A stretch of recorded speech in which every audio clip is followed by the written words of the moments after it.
Le silence lourd et creux qui suivait mes virements bancaires mensuels pour les vacances extravagantes de mon fils et de ma belle-fille était un rappel constant de mes sacrifices passés sous silence. Ma vie s'étiolait sous le poids de leurs attentes implicites. J'étais présente encore, mais effacée en esprit, emplie d'un sentiment d'impuissance suffocant. Pourtant, dans mes moments les plus profonds de désespoir tranquille, je trouvais une lueur de ma véritable valeur, cachée dans les histoires qu'ils n'avaient jamais pris la peine d'écouter, une force prête à s'embraser. Avant de plonger plus loin, n'oubliez pas de vous abonner pendant que vous écoutez. Et faites-nous savoir en commentaire d'où vous nous écoutez. Maintenant, respirez et écoutez attentivement. Ceci est mon histoire. Ma pension arrivait avec la régularité d'une horloge. Une petite somme fiable. Mais dernièrement, cela ressemblait moins à un revenu et plus à un simple service de transfert. Chaque mois, ces précieux chiffres apparaissaient sur mon compte bancaire pour disparaître presque immédiatement dans la montagne toujours croissante de dettes de vacances de Thomas et Clara. Ils ne demandaient jamais directement. C'était toujours une requête vague, à voix douce. « Maman, les fins de mois sont un peu serrées ou après le Portugal, tu pourrais nous dépanner ?» Ou un nonchalant. Clara a trouvé des billets incroyables pour la Grèce. Mais on est un peu à court après la dernière fois. Une attente tranquille, implicite, livrée avec un air désinvolte qui cachait à peine le désespoir sous-jacent. Ou peut-être un pur sentiment de droit. Il n'y avait jamais de merci. Pas une seule carte manuscrite. Je me souviens d'être assise à ma table de cuisine. Le léger bourdonnement du vieux réfrigérateur étant le seul son, fixant les chiffres qui diminuaient sur l'écran de ma tablette. Les chiffres fondaient, et avec eux, ma vie semblait se rétrécir aussi. Ce petit appartement propre, autrefois un havre de paix, était devenu une cage que j'avais moi-même construite. Chaque facture que je payais pour eux, chaque luxe qu'ils affichaient sur les réseaux sociaux, me semblait une brique ajoutée au mur qui m'enfermait. Ce n'était pas seulement de l'argent qu'ils prenaient, c'était mon avenir, mon souffle même, mes instants de dignité tranquille. Un mardi matin, la banque envoya une notification. Un autre prélèvement imminent, un dépôt substantiel pour un safari d'aventure que Thomas et Clara avaient y réservé. Une excursion d'1 mois en Afrique du Sud. Mes yeux parcoururent les chiffres. C'était plus de la moitié de ce qu'il me restait pour les 2 prochains mois. Un léger tremblement commença dans mes mains. Une vibration qui se propagea rapidement à tout mon corps. Je sentais le fin coton de ma chemise de nuit collant à ma peau, soudainement trop chaud, trop contraignant. La lumière du soleil filtrant par la fenêtre de la cuisine, habituellement un réconfort, me semblait à présent dur, exposant les particules de poussière dansant dans l'air, le film terne sur le comptoir, les signes visibles d'une vie que je n'arrivais plus à maintenir. Non pas pour moi, mais pour eux. Je pensais à Thomas, mon fils, le petit garçon aux joues potelées qui s'accrochait à ma jambe, l'adolescent qui, les yeux sincères, jurait qu'il prendrait soin de moi quand il serait grand. Il avait presque 40 ans maintenant, avec un costume impeccable, une voiture chère pour laquelle j'avais aidé à la compte, et une femme, Clara, qui affichait un diamant coûtant plus cher que ma pension annuelle. Ils allaient être bien. Ils ne mourraient pas de faim. Pourtant, c'était moi qui faisais quotidiennement le choix entre des produits frais et un nouveau passage au rayon des conserves bon marché. La pure injustice de tout cela me laissait un goût amer dans la bouche, aigre et métallique, comme du vieux sang. Je me levais lentement, mes genoux endoloris par une raideur familière. Chaque mouvement étant un effort conscient. Mon reflet dans la fenêtre assombri, montrait une femme épuisée jusqu'à la moelle. Les rides autour de mes yeux semblaient plus profondes, gravées par des années de soucis et d'efforts passés sous silence. Un nœud froid se forma dans ma poitrine, se resserrant à chaque respiration superficielle. Ce n'était plus seulement une question d'argent. Il s'agissait d'être vue, vraiment vue, pour les sacrifices que je faisais, et de ne recevoir en retour qu'une attente froide. J'étais un distributeur automatique, un portefeuille, une commodité, jamais une mère, jamais une personne, juste une ressource jetable. Je suis entrée dans le petit salon, le tapis usé doux sous mes pièces nues. Mon regard s'est posé sur le vieux coffre en acajou dans le coin, son couvercle toujours légèrement entrouvert. À l'intérieur se trouvait mon véritable sanctuaire, une collection de journaux reliés en cuir. Ils étaient remplis des histoires que j'avais méticuleusement recueillies dans ma jeunesse, des récits de nos anciens du village, des légendes locales, des chansons populaires et des proverbes anciens, tous écrits de ma plume bouclée. Chaque page était un film reliant à un passé qui me semblait plus riche, plus authentique que mon présent désolé. Ce n'étaient pas seulement des histoires, c'étaient les échos d'une vie vécue par des gens qui comprenaient la réciprocité, qui valorisaient la sagesse, qui chérissaient l'héritage. Je me suis assise sur le sol, ignorant les moutons de poussière sous le fauteuil, et j'ai doucement tiré le journal le plus ancien, le plus usé. Le cuir était doux, familier sous mes doigts, un lien tangible avec quelque chose de réel. Je l'ai ouvert à une page au hasard, le parfum léger et réconfortant du papier vieilli et de la lavande séchée emplissant mes sens. Mes yeux ont parcouru l'écriture familière, les mots comme un baume apaisant pour mes nerfs à vif, murmurant des vérités d'une époque révolue. C'était un monde où la loyauté signifiait quelque chose, où la sagesse était transmise, non ignorée, où la famille se chérissait vraiment. J'ai fermé les yeux, laissant les histoires m'envahir. Une rébellion silencieuse contre le poids écrasant de l'ingratitude qui avait défini ma vie depuis bien trop longtemps. J'étais Évelyne Dubois, une femme qui avait tout donné et à qui il ne restait que l'écho de sa propre générosité. Mais dans ces journaux, dans ces mots oubliés, je sentais une étincelle de quelque chose de nouveau, quelque chose qui m'était entièrement, profondément propre, quelque chose qu'il ne connaissait pas, quelque chose qu'il ne pouvait pas prendre. Et tandis que le vrombissement lointain du trafic à l'extérieur de ma fenêtre semblait se moquer de ma solitude, je commençais à me demander combien de nous-mêmes perdons-nous lorsque nous laissons les autres définir notre valeur? Et que se passe-t-il vraiment lorsque nous décidons enfin de la revendiquer? Le parfum léger du papier vieilli et de la lavande séchée était mon seul réconfort. Il s'accrochait aux journaux usés reliés en cuir, mon sanctuaire, mon refuge face au froid silence de leur ingratitude. J'en tirai un plus près, le plus ancien. Son dos craquait, ses pages douces et fines. Après des décennies à être tournées, mes doigts traçaient de l'écriture soignée. Ma propre écriture de jeunesse, capturant les voix du passé. Ce n'était pas de simples cahiers poussiéreux. C'étaient des fragments de sagesse oubliée, des échos de vie vécue authentiquement dans notre paisible village.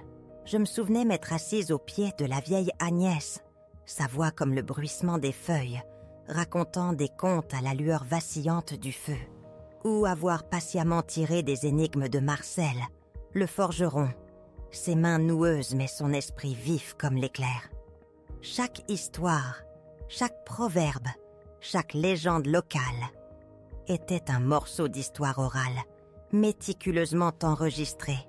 Chaque nuance préservée, c'était un monde secret, un puits de savoir profond dans lequel personne d'autre dans ma famille, et certainement pas Thomas ou Clara, n'avait jamais pris la peine de puiser. Mon hobby, comme il l'appelait, était en vérité la dédicace d'une vie, une maîtrise silencieuse d'un savoir-faire oublié. Mes yeux suivirent une chanson populaire, particulièrement complexe. Une complainte sur un esprit de rivière qui reprenait ce qui lui appartenait. Les paroles coulaient, et pour la première fois depuis des années, je ne sentis pas l'épuisement, mais un frémissement familier de détermination. Un bourdonnement tranquille sous ma peau. C'était mon savoir, ma connexion à quelque chose de réel et de profond. Ce n'était pas l'argent, ni le statut social, ni la quête sans fin des apparences. C'était le pouvoir durable du récit, et je le tenais entre mes mains. Une douce sonnerie de mon téléphone me surprit, me tirant des pages passées. C'était un message de Béatrice, Béa, ma plus vieille amie. « Je pense à toi, Ève. Appelle-moi si tu as besoin d'une oreille attentive, ou juste d'une distraction du monde. » Béa savait toujours. Elle voyait toujours au-delà de la façade tranquille, au cœur des choses. Je la rappelais, ma voix d'abord hésitante, puis trouvant son rythme. « Béa, commençai-je. Je pensais aux journaux. Tu te souviens que tu disais toujours que je devrais en faire quelque chose ? Bien sûr que je me souviens, Evelyne. Ces histoires sont des trésors, authentiques, vrais. Pas comme ces choses brillantes et produites en masse que tout le monde court après. » La voix de Béa, chaude et solide, emplit mon oreille. « Tu as un don, Ève, un don rare. Tous ces vieux contes, ces proverbes, ils font partie de toi. Tu es ces histoires. » Ces mots, si simples et pourtant si profonds, résonnèrent au plus profond de moi. Elle avait raison. J'étais fatiguée d'être un personnage secondaire dans les histoires des autres. Il était temps de me souvenir de la mienne. Je pensais, dis-je, un léger tremblement d'excitation mêlé à ma lassitude, à compiler un manuscrit, juste, pour le publier, pour les partager. « C'est merveilleux, Ève !» s'exclama Béa, son enthousiasme contagieux. « Il était grand temps. Tu as versé ton âme dans ces pages. Les gens ont besoin de les entendre. Le monde a besoin d'un peu de magie authentique en ce moment. » Je pouvais presque la voir hocher la tête à l'autre bout du fil. Son encouragement sans fioritures habituelles, agissant comme un baume apaisant. Il ne s'agissait pas de gloire, ni de fortune, ni de prouver quoi que ce soit à Thomas et Clara. Il s'agissait d'honorer les anciens, d'honorer les histoires, et surtout d'honorer la part de moi-même que j'avais trop longtemps négligée. C'était un acte de défiance silencieux, une réappropriation de ma propriété intellectuelle, de ma voix unique. C'était pour les histoires, c'était pour moi. Un petit changement, presque imperceptible, commença au plus profond de mon être. Ce n'était pas un grand plan de vengeance, mais une affirmation subtile de soi. Une petite fissure se formant dans les murs que j'avais laissé se construire autour de moi. Et tandis que je tenais l'ancien journal, ces pages murmurant les secrets d'un temps où la sagesse avait vraiment du poids, je réalisais que ce début tranquille pourrait bien être l'étape la plus importante que je n'aurais jamais entreprise. Quel genre de monde valorise vraiment les trésors discrets, transmis de génération en génération? Et combien perdons-nous lorsque nous oublions d'écouter? Le colis était modeste, emballé dans du papier craft, ne portant que mon adresse d'expéditeur et une prière. Après des semaines de relecture minutieuse, de transcription méticuleuse et d'agonie sur chaque mot, je portai enfin le manuscrit à la poste. L'air extérieur était vif, un léger frisson qui annonçait l'automne, un contraste saisissant avec le feu tranquille qui vacillait maintenant en moi. En remettant la boîte, je sentis un étrange mélange d'appréhension et d'exaltation. C'était un sceau, une défiance silencieuse, un murmure dans le vaste monde indifférent. Puis vint l'attente. Chaque matin, le cliquetis de la fente aux lettres me donnait un coup. Chaque après-midi, la boîte aux lettres vide était un rejet silencieux. La vie continuait sa routine. Je continuais à équilibrer mon maigre budget, à regarder les photos de vacances de Thomas et Clara apparaître sur mon fil de réseaux sociaux, les Caraïbes, puis une croisière le long de la Côte d'Azur, chacune étant une blessure silencieuse, auto-infligée. Mais maintenant, sous la douleur familière, un nouveau courant sous-jacent coulait, un fil d'anticipation tranquille, un espoir secret que je n'avais osé exprimer. Pas même à Béa, c'était un pari personnel, un investissement non pas d'argent, mais de soi, dans quelque chose qui m'était entièrement propre. Les semaines s'estompèrent pour devenir un mois. Je m'étais presque convaincue de laisser l'espoir s'éteindre, d'accepter que mes histoires n'étaient destinées qu'aux journaux poussiéreux et à mon réconfort solitaire. Puis, en fin d'après-midi, une nouvelle notification d'email apparut sur l'écran de ma tablette. L'expéditeur, édition Les Chênes Murmurants. Mon cœur fit un battement étrange et haletant. Mes doigts hésitèrent, planant au-dessus de l'écran. Ce n'était pas un rejet. L'objet brillait d'une urgence curieuse. Concernant Écho du village, Conte du vieux pays, Évelyne Dubois. Je cliquai et les mots fleurirent sur l'écran. Une cascade d'enthousiasme sincère.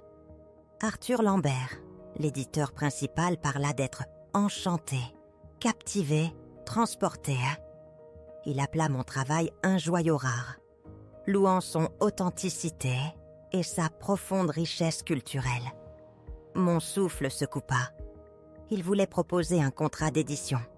Pas un refus poli, pas une suggestion de révision, mais une offre immédiate, sans équivoque.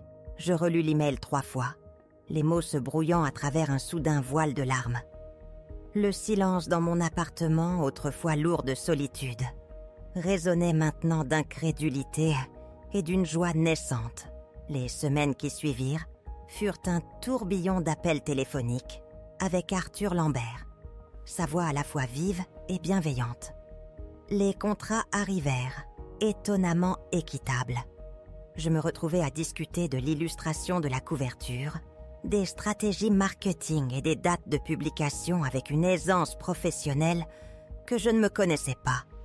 Écho du village, Conte du vieux pays, arriva en librairie, non pas avec fracas, mais avec un discret et persistant bourdonnement. Il trouva sa place dans les librairies indépendantes, les bibliothèques, et même les listes de best-sellers pour l'intérêt régional et le folklore.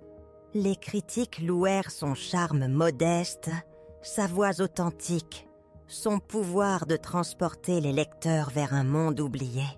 Mes histoires, les murmures de mes aînés, étaient enfin entendus. Puis vint le premier relevé de droits d'auteur. J'ouvris l'enveloppe d'une main tremblante, m'attendant à une somme symbolique, à peine de quoi s'offrir un bon dîner. Mais les chiffres à l'intérieur étaient stupéfiants. D'autres suivirent. Ils s'écoulèrent d'abord au goutte à goutte, puis à flot, un flux constant de validation financière indéniable. Ma maigre pension, autrefois une bouée de sauvetage pour Thomas et Clara, était désormais insignifiante face aux revenus de mes mots, de ma passion, de mes années de dévouement silencieux. Ce n'était pas seulement un revenu. C'était une affirmation tangible de ma valeur, un contrepoint profond à chaque facture que j'avais silencieusement payée pour eux. C'était un pouvoir secret qui s'accumulait. Je tenais l'imprimé, le papier craquant dans ma main soudainement ferme. Ce n'était pas seulement suffisant pour couvrir mes factures. C'était assez pour respirer, pour rêver, pour enfin sortir de l'ombre de leurs attentes. Mon regard dériva vers la fenêtre, le monde extérieur soudainement vaste et plein de possibilités. La cage, je le réalisais, s'ouvrait. Cette liberté nouvelle, née de la partie la plus profonde de mon moi caché, était plus que de l'argent. C'était une promesse, le murmure d'une vie que je pouvais enfin revendiquer. Et en fixant les chiffres, Je savais que ce n'était que le début d'un voyage, qu'il ne pouvait même pas commencer à imaginer. Que se passe-t-il lorsque la voix la plus discrète trouve sa véritable puissance? Et quel désir caché un tel pouvoir pourrait-il libérer? Les chiffres sur le relevé de droit d'auteur étaient à couper le souffle. Un chœur silencieux de justification. Pendant des semaines, je les avais simplement fixés, laissant le poids de leurs possibilités s'installer. Ce n'était pas seulement suffisant pour le confort, c'était suffisant pour la liberté. Assez pour enfin poursuivre un rêve oublié depuis longtemps. Une vie sur la route. Je l'ai trouvée en ligne. Une caravane de voyage blanc nacré, entièrement équipée. Compacte mais robuste, conçue pour les aventuriers solitaires. Sa petite cuisine brillait sous des lumières LED compactes. Le lit intégré semblait incroyablement confortable. Et l'idée de me réveiller chaque matin devant un paysage différent me parcourut d'un frisson. Une sensation que je n'avais pas connue depuis des décennies. Je l'ai acheté content. Pas de prêt, pas de dette. Juste mon nom sur le titre. Un symbole tangible du pouvoir reconquis. L'acte d'envoyer ce dernier courriel à Thomas me parut étrangement anticlimatique. Mes doigts planaient au-dessus du clavier, mais mon cœur était stable. « Cher Thomas », tapai-je, « à compter de ce jour, je ne suis plus en mesure de vous aider avec vos obligations financières. Veuillez gérer vos propres affaires à l'avenir. » Pas d'explication, pas d'excuse. Juste le tranchant net d'une limite enfin posée. J'ai joint une brève note à Clara, une copie carbone du message à Thomas. J'ai appuyé sur « Envoyer » et j'ai ressenti une légèreté dont je n'avais pas réalisé le manque. Comme si je me débarrassais d'un lourd manteau râpé. Mes premières semaines sur la route furent une pure et totale libération. Le ronronnement du moteur de la caravane devint ma nouvelle berceuse. Les paysages changeants, mon chef-d'œuvre quotidien. Des vastes champs verts de l'Auvergne aux anciennes formations rocheuses rouges de la Provence. Chaque kilomètre était un pas de plus loin des attentes suffocantes que j'avais endurées. Je me garais près de lacs paisibles, sous des montagnes imposantes et dans des forêts calmes et baignées de soleil. Je me préparais un café fort sur ma petite cuisinière, mangeais des repas simples et regardais les levées de soleil peindre le ciel de couleurs dont je ne soupçonnais pas l'existence. La solitude, autrefois un fardeau, se transforma en un profond sentiment de paix. Pour la première fois, j'étais vraiment Évelyne Dubois. Libre, sans contrainte. Ce fut ma réhabilitation. Un triomphe tranquille qui se jouait sur la vaste toile de la France. Alors que les jours s'enfonçaient dans le début de l'hiver, un rituel particulier m'apportait une joie tranquille. Chaque soir, à la tombée du crépuscule, et lorsque le froid commençait à s'installer, je me préparais une tasse de tisane à la camomille et sortais l'un de mes journaux reliés en cuir usé. La douce lueur de la lampe de la caravane éclairait les pages familières, mon écriture de jeunesse n'étant plus qu'un écho fané. Je ne les lisais plus pour m'échapper.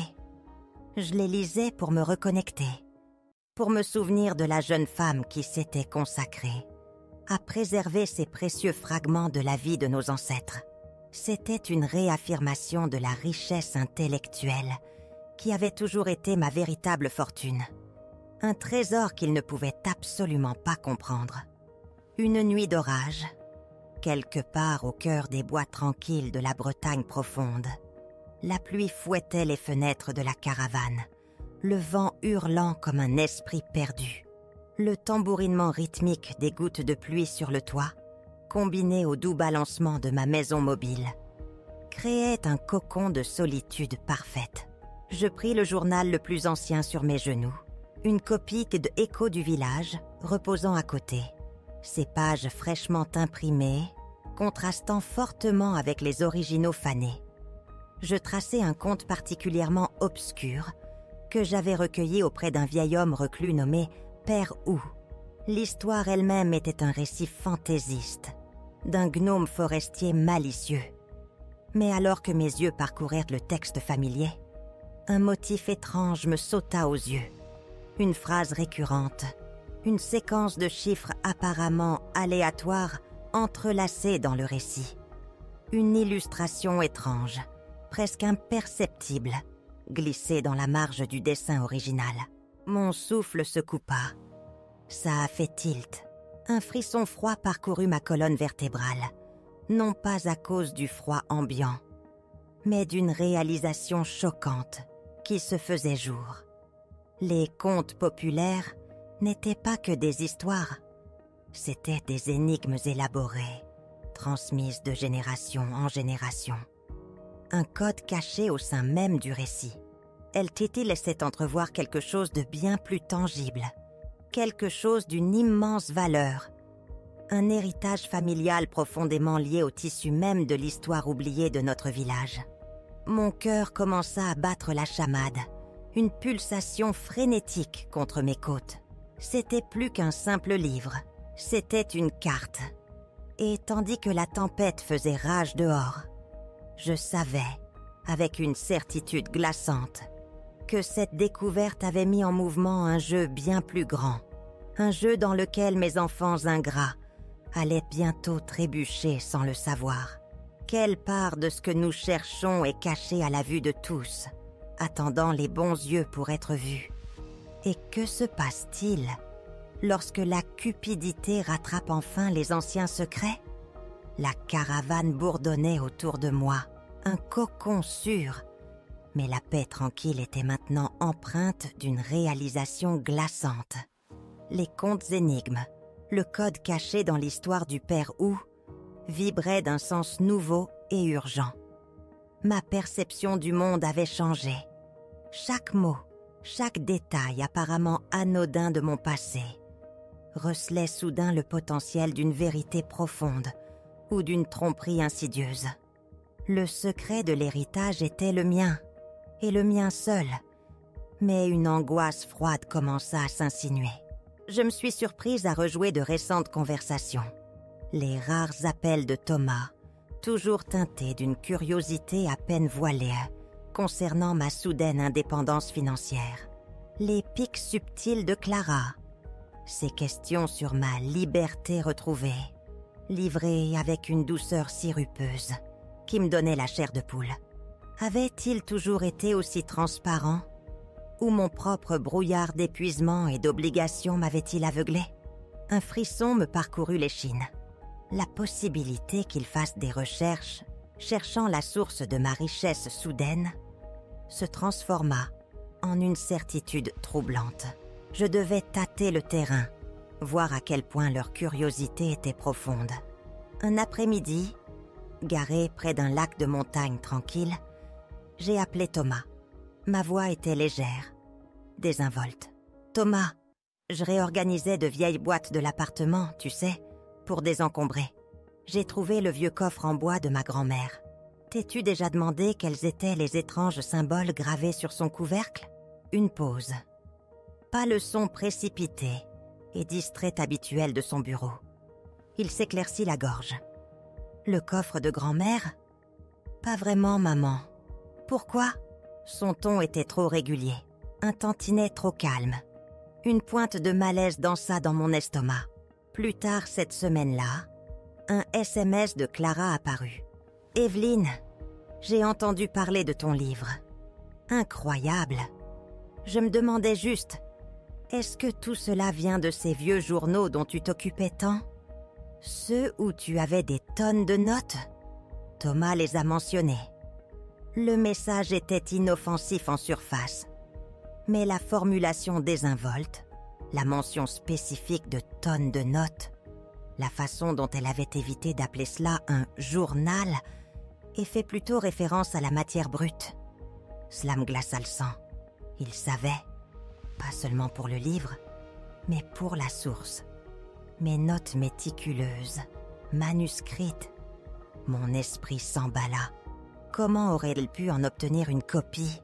Les journaux originaux étaient avec moi, enfermés en toute sécurité dans la caravane.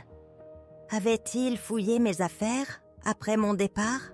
Ou peut-être pendant le processus d'édition? Un brouillon était tombé entre de mauvaises mains, où ils avaient d'une manière ou d'une autre convaincu Arthur Lambert de partager une version préliminaire. La pensée de leurs doigts cupides fouillant l'œuvre de ma vie, les échos sacrés de mon passé, cherchant un raccourci vers la richesse, alluma en moi une rage furieuse et silencieuse. Il ne lisait pas seulement mes histoires, il les disséquait, essayant de les démembrer. J'imaginais Thomas et Clara, penchés sur les pages de mon manuscrit détaillé, leurs visages sombres, la frustration grandissant alors qu'ils luttaient pour démêler l'obscurité délibérée des énigmes du Père Hou. Ils ne verraient que des mots brouillés, pas la danse complexe du dialecte et du double sens, les indices subtils que seule une véritable compréhension de la langue oubliée de notre village pourrait démêler. Ils étaient si loin derrière, pataugeant dans une mer de traductions littérales, tandis que je tenais la boussole. Cette réalisation m'apporta une satisfaction sombre. Ils croyaient chasser un trésor, mais ils étaient déjà pris dans un piège de leur propre création. Je changeais de stratégie, plus de tests subtils. Maintenant, j'observerais simplement qu'ils se croient en avance, qu'ils s'affolent. J'étais Évelyne Dubois, gardienne des vrais échos, et j'aurais un pas, peut-être 10, d'avance. Le jeu avait commencé, une bataille silencieuse d'esprit et d'héritage. Et ils n'avaient aucune idée de qui ils affrontaient réellement. Quel chemin sombre le désespoir et le sentiment de droit nous font-ils prendre? Et combien de temps une tromperie soigneusement élaborée peut-elle vraiment rester cachée? Mon avantage était la seule chose qu'ils ne pourraient jamais me voler. Le savoir. Une fois la vraie nature des énigmes mise à nu, les contes familiers de mes journaux se transformèrent en une carte complexe et à plusieurs niveaux. Thomas et Clara, je le savais, se pencheraient sur le livre publié, peut-être même sur un brouillon volé de mes notes brutes, essayant de les déchiffrer avec des yeux avides et cupides. Mais il leur manquait la clé. Ils ne comprenaient pas la cadence du dialecte spécifique du Père Hou, les subtils changements de la tradition villageoise, les doubles sens tissés dans le tissu même de la parole de nos ancêtres, le dévouement silencieux de toute ma vie. Mon hobby était désormais mon arme ultime. Je me rappelais les soirées passées au coin du feu, à écouter la vieille Agnès tisser des sortilèges avec des mots, ou assise sur un porche branlante avec Marcel, le forgeron, alors qu'il expliquait le symbolisme caché d'un oiseau en bois sculpté. Leur voix, leurs gestes, la manière même dont ils insufflaient toute la vie à ces histoires anciennes. C'était le contexte, la grammaire secrète des énigmes. Thomas et Clara, aveuglés par leur désir de richesse rapide, ne verraient que des traductions littérales, manquant la danse complexe de la métaphore et de l'histoire. Ils tâtonnaient avec des instruments contondants, là où une touche de chirurgien était requise. Depuis le confort tranquille de ma caravane, garée à des kilomètres mais d'une certaine manière plus proche du pouls de notre vieux village qu'il ne le serait jamais, je commençais mon observation stratégique. Ma tablette, habituellement une fenêtre sur leurs vacances ostentatoires, devint un outil de surveillance. Je voyais les publications de Clara sur les réseaux sociaux, faisant allusion à des voyages de recherche dans d'obscures archives locales, ou les vagues mentions de Thomas sur l'exploration de l'histoire régionale. C'était maladroit, presque comique, leur tentative d'imiter une véritable quête intellectuelle. Ils visiteraient de vieux monuments, rechercheraient des registres de villes poussiéreux, tenteraient peut-être même d'interviewer des parents éloignés. Tout cela basé sur une interprétation plate et littérale de mes récits complexes et vivants. Je les regardais bouger, comme des pièces sur un échiquier invisible. J'imaginais leur frustration, leurs disputes, alors que les énigmes continuaient de leur échapper. Chaque fausse piste alimentant leur désespoir. Ils croyaient que le trésor était une simple récompense, attendant d'être déterrés par la pelle la plus rapide. Ils ne pouvaient pas concevoir un héritage. Pas vraiment. Cet héritage n'était pas seulement une question d'or ou de bijoux. C'était un lien profond avec des générations de ma famille. Un fil symbolique, tissé à travers le tissu même de notre patrimoine. Il représentait la résilience tranquille, la sagesse, l'âme de notre lignée, un contrepoint à leur monde superficiel et matérialiste. Le jeu était lancé, une bataille silencieuse d'esprit, et je détenais toutes les vraies cartes. J'entendais presque le froissement de leurs papiers dérobés, leurs murmures frénétiques, alors qu'ils tentaient d'imposer un sens là, où une compréhension plus profonde était requise. Chaque pas malheureux qu'ils faisaient ne faisait qu'affirmer mon avantage, aiguisant ma résolution. Ma patience tranquille, jadis perçue comme une faiblesse, était devenue un bouclier impénétrable, me permettant de rester toujours, indéniablement, un pas en avant. Et en refermant le journal usé, ses secrets en sûreté, je savais que la quête du véritable héritage était bien plus complexe qu'il ne pourrait jamais le concevoir. Qu'est-ce qui a vraiment plus de valeur dans ce monde? L'éclat de l'or ou la sagesse profonde et durable de ceux qui nous ont précédés? L'air était épais de l'odeur de la terre humide et de secrets ancestraux. Je me tenais au bord de la clairière, caché par les branches noueuses d'un vieux chêne, ses racines s'entortillant comme des sorts oubliés dans le sol même. Devant moi, niché au plus profond d'un coin rarement visité de notre vieux village, se trouvait l'endroit que la dernière énigme du père Hu avait vraiment indiqué. Un puits de pierre effondré, longtemps abandonné, envahi de lierre. C'était ici, en ce lieu tranquille et modeste, que le dernier indice se révélerait. Je le savais car je détenais la véritable clé, non pas en mots déchiffrés, mais dans les échos d'une langue que seul mon cœur comprenait. Alors je les vis, Thomas et Clara, leurs silhouettes se découpant sur la lumière déclinante, semblaient désespérés. Leurs vêtements étaient maculés de terre, les cheveux ébouriffés. Clara serrait une carte froissée à mon, marmonnant avec colère, tandis que Thomas donnait des coups de pied frénétiques aux pierres détachées près de l'ouverture du puits. Ils étaient frustrés, vaincus par les couches subtiles des énigmes, s'accrochant à des interprétations littérales, inconscients des vérités culturelles plus profondes. Leur avidité les avait menés ici, mais leur compréhension restait superficielle. « Ça doit être ici, Thomas. Le livre parlait de haut, de profondeur et de vérité perdue. » La voix de Clara, d'habitude si posée, était stridente, teintée de panique. On a perdu des semaines. Ce voyage en Afrique du Sud a coûté une fortune et on court toujours après des fantômes. Thomas grogna, soulevant une pierre plus grosse. L'éditeur a confirmé que le livre était basé sur les notes personnelles de maman. Il doit y avoir quelque chose. Cet endroit, il semble juste caché. Il se pencha, forçant, son visage tordu par l'effort. Ils étaient si près de découvrir l'absence de leur trésor imaginé. Je sortis de derrière le chêne, mais pas à peine un bruissement sur les feuilles mortes. Le léger mouvement de l'air, peut-être un jeu de lumière, attira d'abord le regard de Thomas. Il se figea, relevant brusquement la tête. Clara se retourna lentement, sa carte tombant de ses mains comme un masque tombé. « Evelyne ?» La voix de Thomas était un murmure rauque, un mélange de choc et d'effroi naissant. « Thomas, Clara » dis-je ma voix calme, fendant le silence croissant.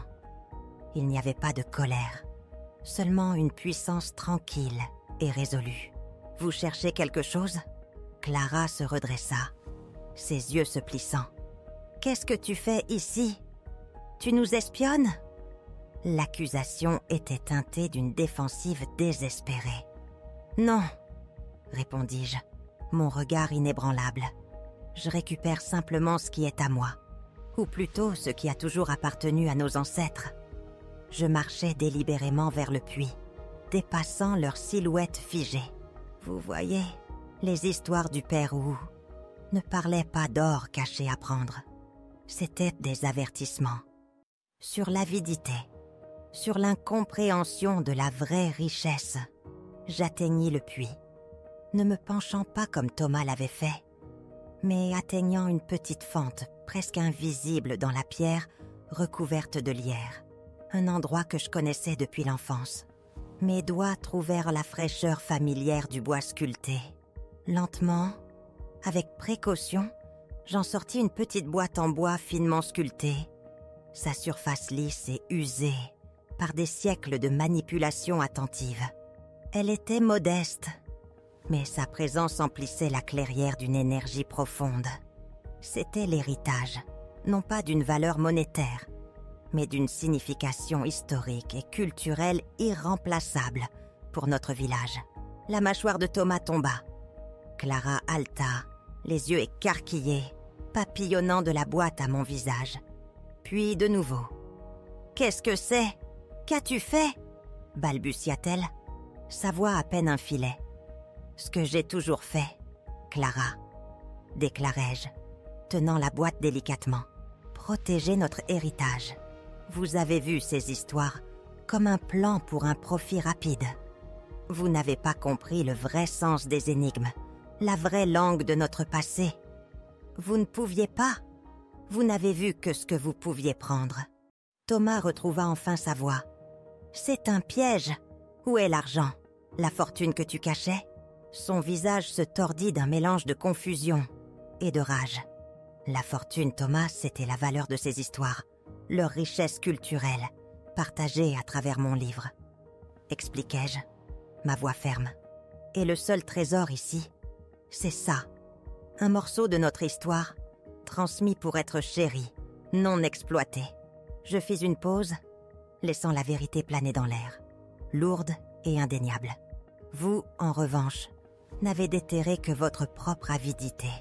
Clara fit un pas chancelant en arrière, ses yeux fixés sur la simple boîte en bois. Son visage se vida de ses couleurs, puis s'empourpra d'humiliation en réalisant l'étendue de leur échec, le vide de leur quête.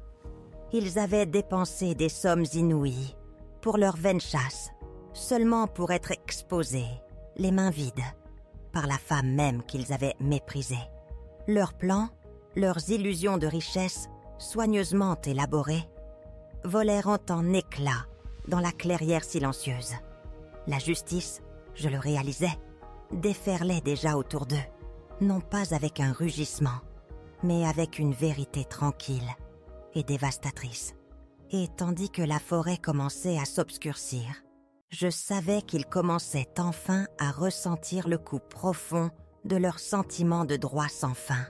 Que reste-t-il vraiment lorsque toutes les illusions sont dépouillées? Et comment le monde juge-t-il ceux qui ne valorisent que ce qu'ils peuvent posséder? Le silence qui tomba était plus lourd que n'importe quel mot prononcé, épais de leur effondrement. Thomas et Clara restèrent figés, leur visage une toile d'incrédulité, puis d'horreur naissante. La simple boîte en bois, nichée dans mes mains, semblait luire d'une puissance tranquille qui se moquait de leurs efforts frénétiques et maculés de terre. La clairière, autrefois un lieu de réconfort secret, détenait maintenant le tranchant aigu de leur cupidité exposée. Clara fut la première à rompre le silence, un halètement étouffé s'échappant de ses lèvres. Ses yeux, grands et sauvages, allèrent de la boîte modeste à Thomas, puis de nouveau vers moi, comme si elle essayait de reconstituer une réalité qu'elle ne pouvait comprendre. « Qu'est-ce que c'est ?» balbutia-t-elle, sa voix mince, dépouillée de son charme mielleux habituel. Ses cheveux soigneusement coiffés, maintenant emmêlée de sueur et d'aiguilles de pin, encadrait un visage totalement dépourvu de sa contenance habituelle. Le vernis poli de sa façade sophistiquée se fissura, révélant une désespérance laide et acharnée en dessous. Thomas, d'habitude si prompt à fanfaronner, resta cloué sur place, la bouche ouverte. Ses épaules, qui avaient été voûtées par l'effort de creuser, semblaient maintenant s'affaisser sous un poids invisible. La rage initiale que j'avais vue plus tôt, la frustration de leur chasse infructueuse, s'était évanouie, remplacée par une pâleur livide. Il fixa la boîte, puis moi, puis le trou vide qu'ils avaient frénétiquement creusé près du puits. La vérité dans toute sa simplicité crue s'enregistrait enfin, une pilule amère qu'il peinait à avaler. Je tendis légèrement la boîte, non comme une offrande, mais comme une démonstration. Son bois ancien était lisse et chaud sous mes doigts, un lien tangible avec les générations passées. Ceci, Clara, déclarai-je, ma voix calme, ferme et résonnante dans la clairière silencieuse, est l'héritage, le véritable trésor. Je soutins son regard, inébranlable. Il est ici, soigneusement caché, attendant patiemment, depuis des siècles, transmis non pas par des cartes écrites faciles à prendre, mais par des histoires, par des énigmes qui exigent de la compréhension, pas seulement de la traduction. La compréhension de qui nous sommes, d'où nous venons, et de ce qui a vraiment de la valeur. Thomas bougea enfin, un pas maladroit et hésitant en avant. « C'est une blague, maman. Une boîte en bois? Après tout ça? Tout le temps qu'on a passé, l'argent? Ça ne peut pas être ça. » Sa voix monta, teintée d'une plainte dangereuse de droit. « Où est l'or? Les bijoux? La fortune que tu nous cachais? » Ses poings se serrèrent sur ses flancs, son visage se tordant à nouveau, non pas de rage, mais d'une fureur enfantine et capricieuse d'être privé de quelque chose qu'il estimait lui être dû. Il ne voyait que l'absence de ce qu'il voulait, jamais la présence de ce qui comptait vraiment.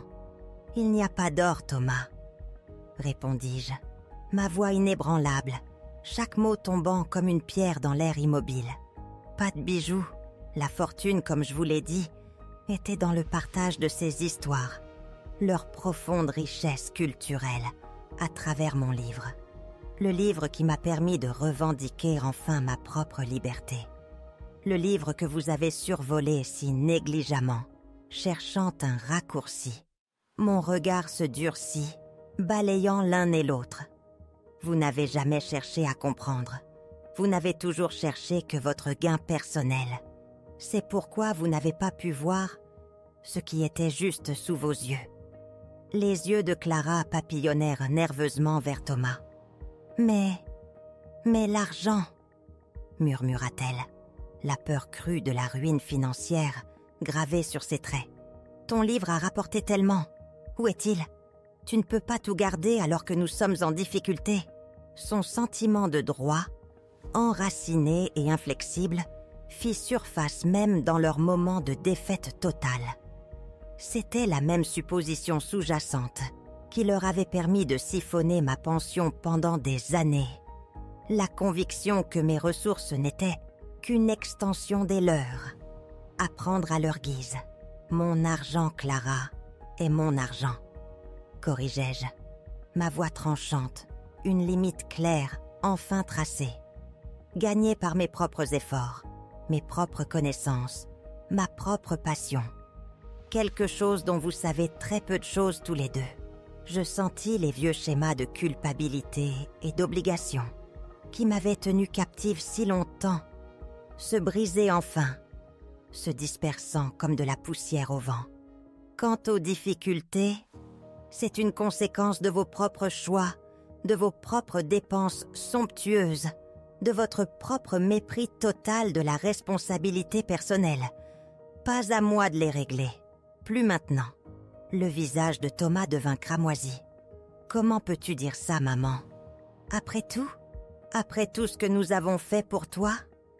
La pure audace de ces mots, une distorsion tordue de la réalité, me fit presque rire.